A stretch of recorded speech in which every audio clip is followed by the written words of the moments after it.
일본의 새 총리로 선출된 이시바는 유해가의 영향으로 4대째 기독교인이라고 합니다. 일본의 기독교 인구는 많이 잡아도 전체 인구의 0.37% 정도라고 합니다. 이 이시바의 외 증조부 가나모리 미치토모는 목사로서 일본 초기 개신교의 주요 인물이었다고 합니다. 외조부와 어머니도 기독교 신자였다고 합니다. 이시바 본인은 18세 때 일본 기독교 교단 도토리 교회에서 세례를 받고 지난 50여 년 동안 신앙생활을 계속해 오고 있다고 합니다. 조상 중에는 과거 신사 참배 반대 운동에 연루되어 투옥된 사람도 여러 명이 있다고 합니다. 이시바는 일본 역사상 5번째 기독교인 총리라고 합니다. 그는 현재 세타가야 치토세 교회에 출석하며 한때는 교회학교 교사도 했다고 합니다. 최근에는 국가 만찬 기도회와 기독교 관련 강연회의 강연자로서 초청받은 일도 많았다고 합니다. 제가 이렇게 길게 일본 새 총리의 종교에 관해서 설명해 드리는 것은 그가 기독교인이기 때문에 일단 신사 참배는 하지 않는다. 그걸 말씀드리기 위함입니다.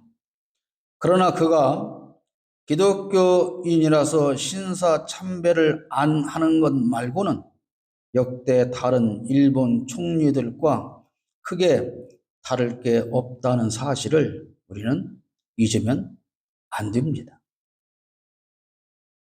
우상 숭배를 하지 않기 위해서 신사 앞에 가서 절하지 않는 것과 기독교인의 양심을 가지고 정치를 하는 것과는 별개 문제다.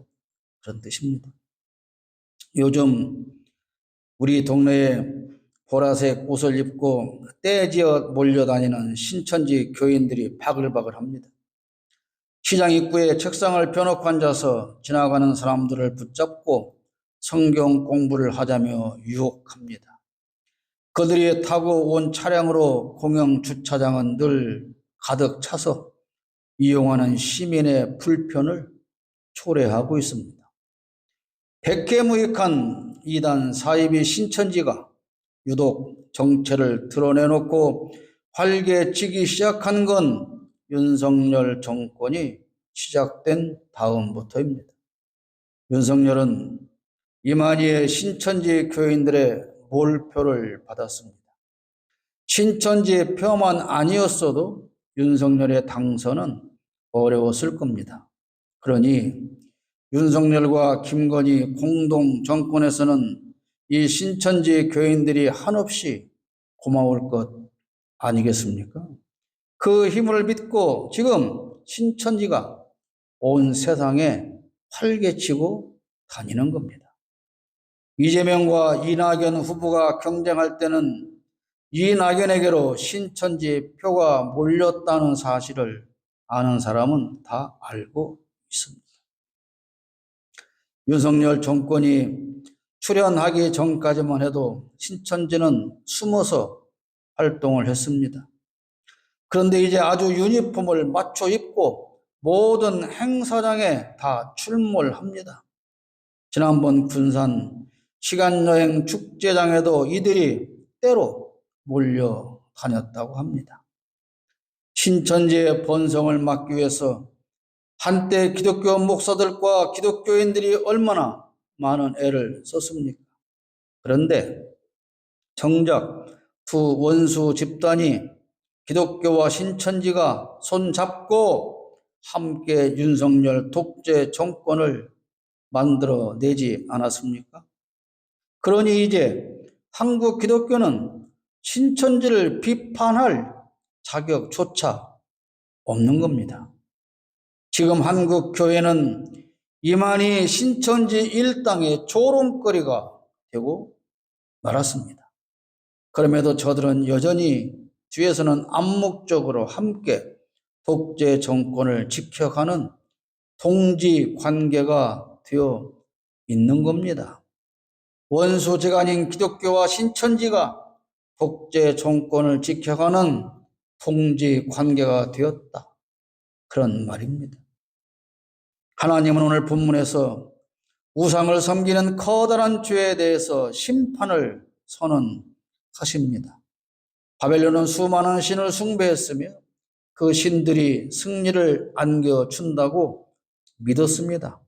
그러나 그 신들은 바벨론을 지켜주지 못했고 영원할 것 같았던 바벨론은 결국 패망하고 말았습니다. 우상으로 만든 정권은 반드시 패망합니다. 그렇다면 우상과 사이비 이단과 함께 만든 이 윤석열 독재 정권도 반드시 패망할 것이고 이미 그 조짐은 각 곳에서 일어나고 있습니다. 도도하게 밀려오는 저 패망의 쓰나미를 막을 자 아무도 없을 것입니다. 정권뿐 아니라 용산에 신당을 만들고 우상을 세워 섬기고 예수를 팔고 자기들의 권력을 지키려고 했던 저 수많은 한국 가짜 교회와 가짜 지도자들도 함께 망하고 말 겁니다. 우상 숭배란 무엇입니까? 로마서 1장 25절에 이렇게 기록하고 있습니다. 이는 그들이 하나님의 진리를 거짓 것으로 바꾸어 피조물을 조물조보다 더 경배하고 섬김이라 주는 곧 영원히 찬송할 이시로다. 우상 숭배라고 하는 건 창조주 하나님이 아닌 피조물을 섬기고 경배하는 것인데 그 목적은 복을 받기 위함입니다. 우상 숭배를 하는 이유는 하나님 같은 건 없다고 믿기 때문입니다. 하나님 따위는 없어 그렇게 믿는 사람들이 우상 숭배를 하는 겁니다. 본인이 그까짓 하나님보다 더 높다는 겁니다. 최소한 내가 하나님과 동등한 위치에 있다. 그런 겁니다. 이사야 14장 14절에 내가 북극 지표의 산 위에 앉으리라. 가장 높은 구름에 올라가 지극히 높은 이와 같아지리라 하는도다. 김건희와 윤석열을 보십시오. 그들이 하나님의 존재를 믿는다면 지금 이 모양으로 이렇게 범죄 집단을 만들어서 살겠습니까? 그들이 두려워할 존재는 하나님이 아니고 함께 범죄의 카르텔로 묶여 있는 공범들 뿐입니다. 그들의 입에서 무슨 말이 나올까? 그것만 두려워합니다. 그래서 그들의 입을 막기 위해 당근과 채찍을 사용해서 보상도 하고 검찰 캐비넷을 만지기도 하지만 그렇게 자기들 마음대로 되는 게 아닙니다. 용산 대통령실에 근무하다가 퇴직한 대부분의 사람들은 다 국가기관에 재취업을 시켜줬다고 합니다. 그들이 혹시라도 나가서 입을 열고 무슨 말을 할까 두려워서 그렇게 하고 있는 겁니다. 명태균이라는 사람과 김대남이라는 사람을 비롯한 한때는 그들의 그림자였던 사람들의 입에서 저들을 패망시킬 자료들이 쓰나미처럼 지금 터져 나오고 있지 않습니까? 우상숭배는 사탄으로부터 시작되었고 창조주보다 피조물을 절대자로 섬긴다는 의미입니다. 하나님이 아니라 내 힘으로 모든 걸 할 수 있다는 것이 우상 숭배입니다. 지금 이 나라에서 그렇게 살아가는 여자가 바로 김건희라고 하는 여자입니다. 하와는 뱀으로부터 하나님과 같이 될 수 있다는 유혹을 받고 범죄했습니다.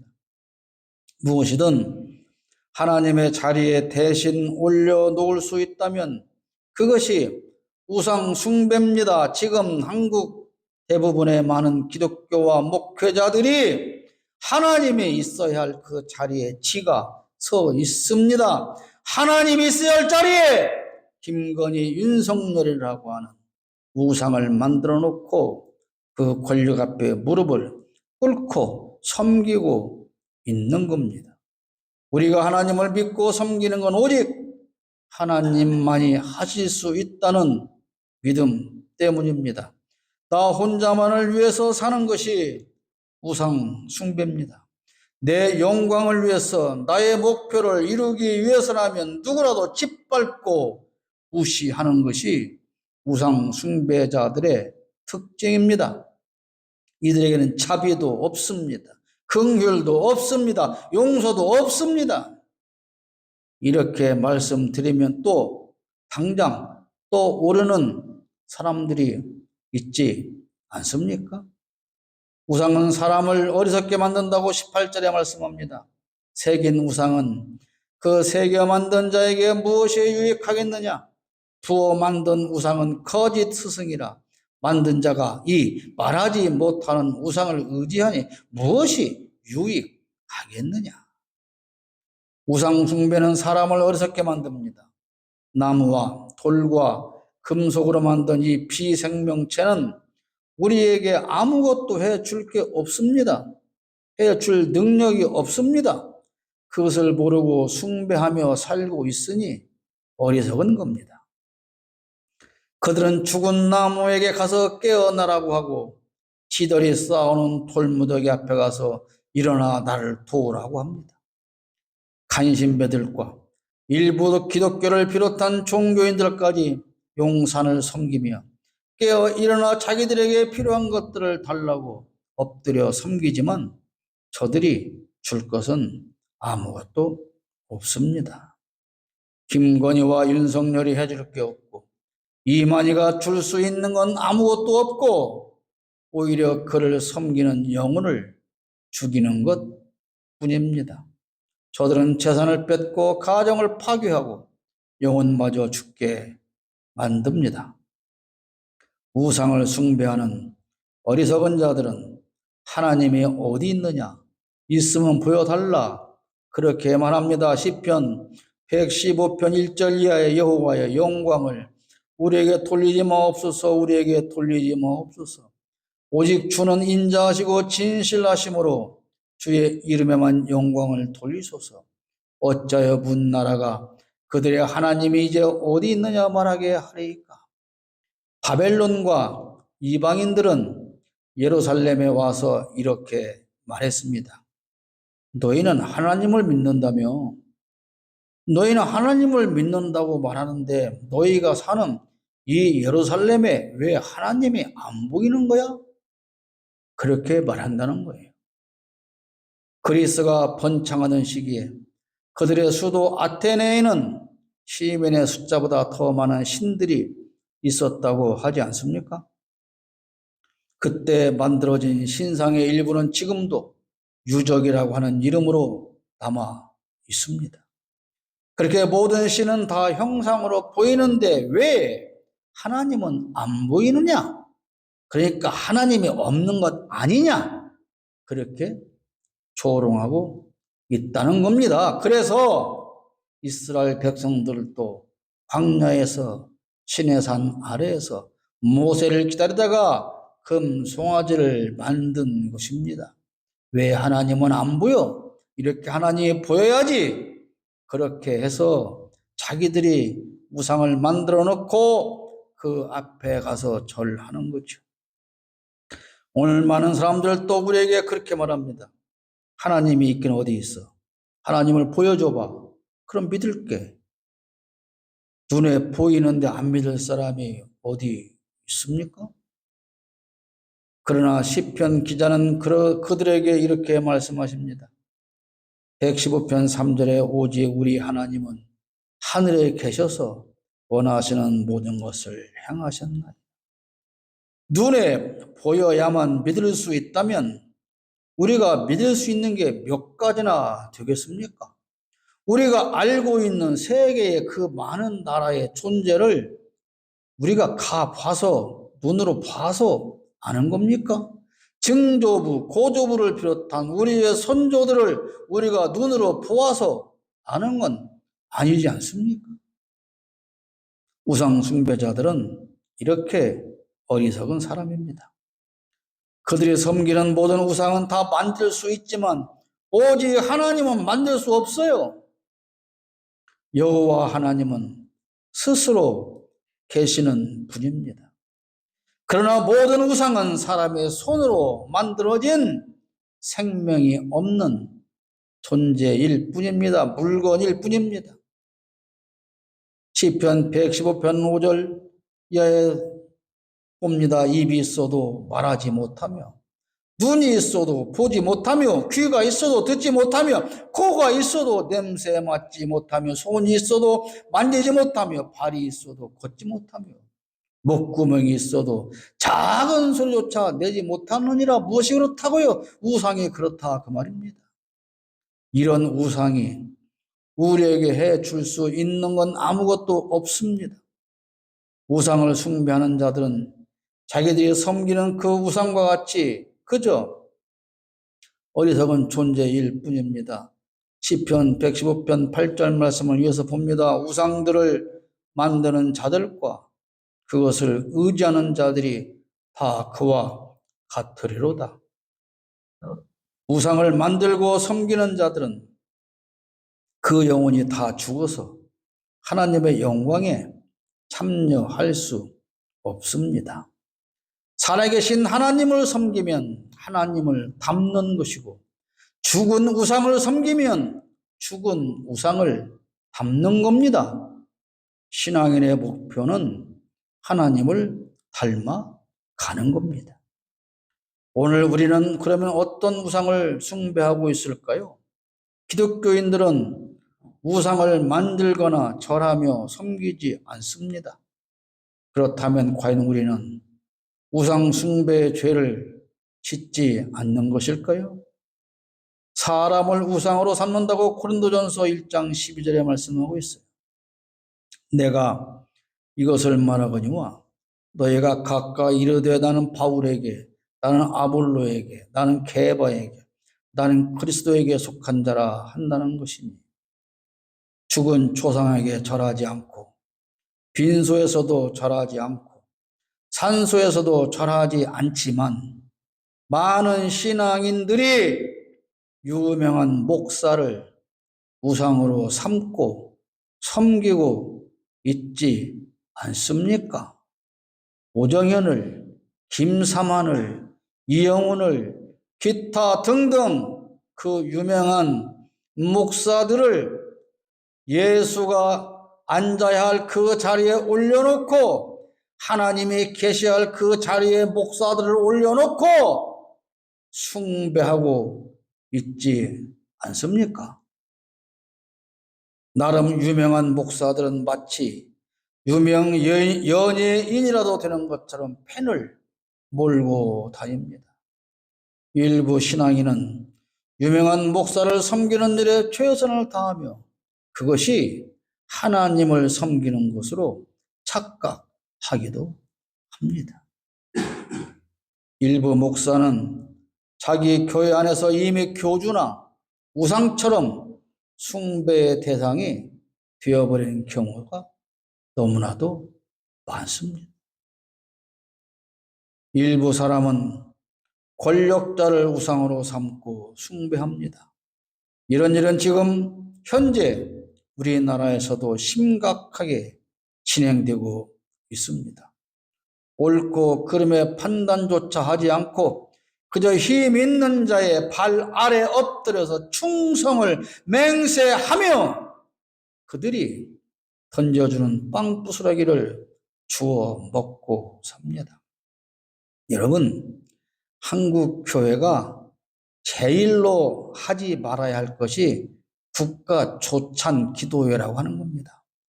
그딴 것 당장 때리쳐야 합니다. 정말 국가를 위해서 기도하려면 엎드려서 기도하면 되지요. 무슨 권력자를 모셔다 놓고